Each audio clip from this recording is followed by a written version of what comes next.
Hi friends, ஹரினாமிக்ஸ்லேருந்து அடுத்த video. நம்ம first எக்கனாமிக்ஸ்னால் என்னென்னு பார்த்தோம், அதுக்கப்புறம் டைப்ஸ் பார்த்தோம். இப்போ இம்பார்ட்டன்ஸ் ஆஃப் எக்கனாமிக்ஸ். ஒவ்வொரு சப்ஜெக்ட்டுக்கும் ஒரு இம்பார்ட்டன்ஸ் இருக்கும் தெரியுமா? எக்கனாமிக்ஸோட இம்பார்ட்டன்ஸ் என்னென்னா மேனேஜிங் ஸ்கேர்சிட்டி. அதாவது நம்ம ஸ்கேர்சிட்டினா என்ன? பற்றாக்குறையை நம்ம எப்படி தீர்ப்போம்? ஒரு பட்ஜெட் மாதிரி ஒரு இது போட்டு வச்சு தான் நம்மளால் பற்றாக்குறையை தீர்க்க முடியும். ஸோ எக்கனாமிக்ஸு ஸ்கேர்சிட்டியை மேனேஜ் பண்ணும். Improving decision making. நம்ம முடிவெடுக்கிறது எக்கனாமிக்ஸ் ரொம்ப நல்லா ஹெல்ப் பண்ணும். எக்ஸாம்பிளுக்கு நம்ம இந்த பிஸ்னஸ் ஆரம்பிக்கணும்னா எவ்வளோ லோன் வாங்குறது, எவ்வளோ நம்மள்ட்ட இருக்குது, அதுக்கெல்லாம் எக்கனாமிக்ஸ் தான் ஹெல்ப் பண்ணும். Explaining price changes. இப்போ கூட நம்ம நாட்டில் நிறையா ப்ரைஸ் சேஞ்சஸ் ஆகிக்கிட்டே இருக்குது பார்த்தீங்களா?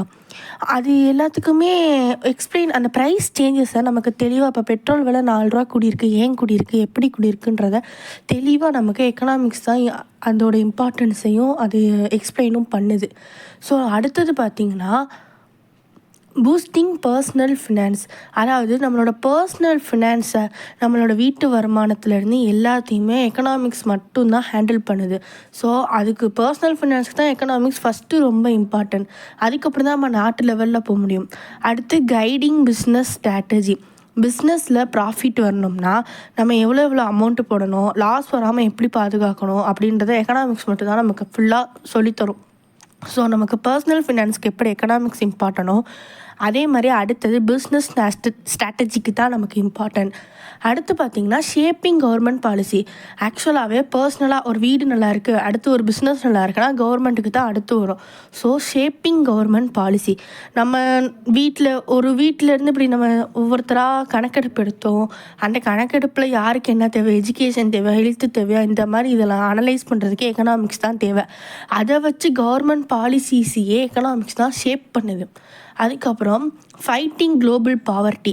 நம்மளோட எக்கனாமிக்ஸில் பெரிய இது பார்த்திங்கன்னா ப்ராப்ளம்ஸ் ஆஃப் எக்கனாமிக்ஸ்ன்னு எடுத்தோம்னா இந்தியன் எக்கனாமியில் எப்பயுமே பாவர்ட்டி மட்டும்தான் இருக்குது. முன்னாடியும் பாவர்ட்டி தான் இருந்துச்சு, இப்போயும் பாவர்ட்டி தான் இருக்குது. ஸோ எக்கனாமிக்ஸ் எப்பயுமே குளோபல் பாவர்ட்டிக்கு எதிராக போராடிக்கிட்டே இருக்குது. அதே மாதிரி பார்த்திங்கன்னா கடைசியாக ப்ரெடிக்டிங் மார்க்கெட் ட்ரெண்ட்ஸ். இப்போ நம்ம கரண்ட் சுச்சுவேஷனில் பெட்ரோல் 4 ரூபா விலை ஏறி இருக்குது. இதே மாதிரி இன்னும் கூட விலை ஏறலாம் அப்படின்னு நம்ம கணிக்கிறோமா? தங்கம் விலை ஏறிக்கிட்டே தான் இருக்கும் அப்படின்னு நம்ம கணிக்கிறோமா? ஸோ அடுத்து வர ட்ரெண்டை எக்கனாமிக்ஸ் மட்டும்தான் அனலைஸ் பண்ணும், அதாவது கணிக்கும், ப்ரெடிக்ட் பண்ணும். கிட்டத்தட்ட ஜோசியக்காரர் மாதிரி அதுவே கணிச்சிரும். ஸோ எக்கனாமிக்ஸ்ன்ற சப்ஜெக்ட்டு இந்தந்த இதுக்கெலாம் இம்பார்ட்டன்ஸ் அப்படின்றது தான் எக்கனாமிக்ஸ்.